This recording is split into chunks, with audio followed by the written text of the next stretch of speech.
چودہ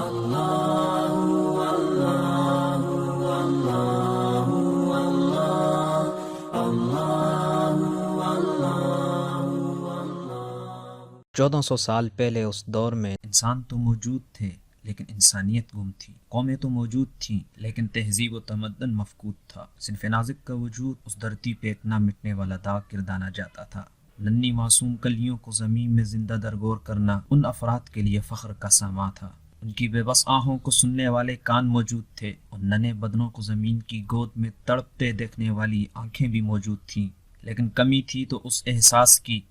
جو ایک کامل رہبر اپنی پاکیزہ تعلیمات کے ذریعے اپنی قوم میں بیدار کرتا ہے۔ اسی پر بس نہیں بلکہ ڈاکہ زنی ان کی طبیعت بن چکی تھی۔ عورت کا مقام وہ اپنی پاؤں کی جوتی سے بھی کم تر سمجھتے تھے، اس لیے اس معاشرے میں نہ تو بہن کی عزت محفوظ تھی اور نہ ہی ماں کی آبروریزی سے گریز تھا۔ بیوی آنکھ کا ایک اٹکا ہوا تنکا اور بیٹی زہر قاتل سمجھی جاتی تھی۔ ذرا سی بات پر تلوار نیام کا ساتھ چھوڑ دیتی تھی اور پھر برسا برس کے لیے تلواریں آپس میں ٹکراتی رہتی تھیں۔ آخر کیا وجہ تھی کہ ہر طرف جہالت کا اندھیرا چھایا ہوا تھا؟ کیوں سلیم الفطرت انسانوں کے دل سکون کو تڑپتے تھے؟ آخر کس چیز کی کمی تھی اس بد نصیب قوم کے پاس؟ تاریخ بتاتی ہے کہ وہ کمی تھی تو صرف اور صرف ایک ایسے کامل رہبر و رہنما کی جو قوم کی ڈوبتی ہوئی کشتی کا سہارا بن جائے، جو جہالت کے طوفان کے سامنے علم و نور کی چٹانیں کھڑی کر دے،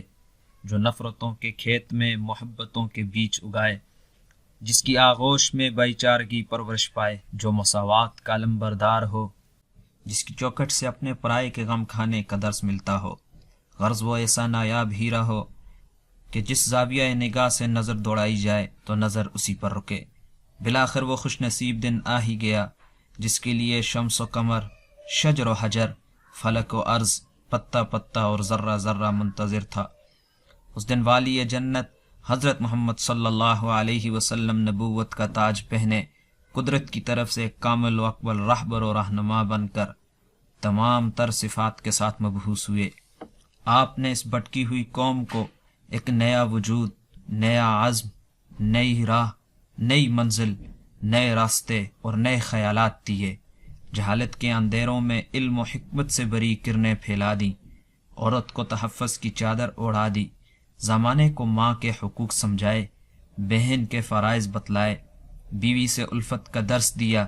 بیٹی کو زندہ دفنانے کے بجائے سینے سے لگانے کا پیغام دیا۔ کیا کہیے اس کامل رہبر و رہنما کے جس نے اپنی قوم کی ہر فریاد کو سنا،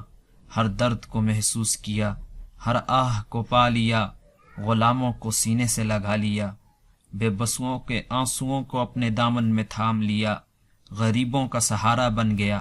غیروں کی بھی نظروں کا گہوارہ بن گیا۔ اس نے خون کے پیاسوں کو ایک ہی صف میں لا کھڑا کر دیا، جس نے زندگی سے تنگ آئے ہوئوں کو زندگانی سے محبت سکھلائی، جس نے الفت کے پیاسوں کو بھائی چارگی سے سیراب کر دیا، جس نے نیک سیرت انسانوں کے ہجوم در ہجوم تیار کیے، جس نے زندگی کے ہر شعبے میں رہنمائی کی، ہر مصیبت کی دوا دی، ہر منزل کے رستے متعین کر دیے، جس نے ماں سے بڑھ کر پیار دیا، محبت دی، باپ سے بڑھ کر شفقت دی، جس نے نفرت کو پس پش ڈال دیا، جس نے تاجروں کو صداقت کے انمول پھولوں کی قیمتی پتیاں سمیٹنا بتلایا اور جھوٹ کے کانٹوں سے نفرت ریشہ ریشہ میں بھر دی، جس نے باپ کے واجبات سے آشنا کروایا، جس نے اپنے مخالفوں سے درگزر کرنے کا معاملہ سمجھایا۔ کیا ہی عظیم الشان رہبریت تھی اس کی، جس نے رنگ و روپ، حسب و نسب اور عرب و عجم کے فرق پر فخر کرنے والی کمزور بنیاد عمارتوں کو ڈھایا۔ غرض زندگی کے ہر شعبے، ہر موڑ پر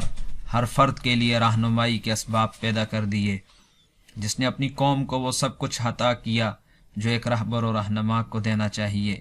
یہی وجہ تھی کہ جس قوم کو اس رہبر و رہنما نے اپنے ہاتھوں سے اپنی تعلیم کے سانچے میں ڈالا تھا، وہ بہت ہی کم عرصے میں پوری دنیا پر چھا گئی۔ یہی تو علامات ہیں آپ صلی اللہ علیہ وسلم کے کامل رہبر و رہنما ہونے کے۔ اسی لیے تو آپ کے فیض سے ہر کوئی سیراب ہوا، عورتوں نے، بچوں نے، یتیموں نے، مسافروں نے، اسیروں نے، غلاموں نے، لونڈیوں نے، عمراء نے، غرباء نے، حکماء نے، حکمرانوں نے، علماء نے، فلسفیوں نے، مدبروں نے، مفکروں نے، مصنفوں نے، مؤلفوں نے، مجاہدوں نے، سائنسدانوں نے، طبیبوں نے، غرض ہر ایک نے ہر زمانے میں فیض اٹھایا، تعلیم سیکھی، اصول سمجھے، نصیحت پائی، دستور دیکھا، قوانین پڑھے اور ہدایت و رشد کا لباس پہنا۔ آئیے اس کامل رہبر اور رہنما کی سیرت طیبہ کا مطالعہ کیجیے تاکہ اس کی زندگی کے بے شمار وہ پہلو جو آپ پر مخفی ہیں عیاں ہو سکیں۔ اللہ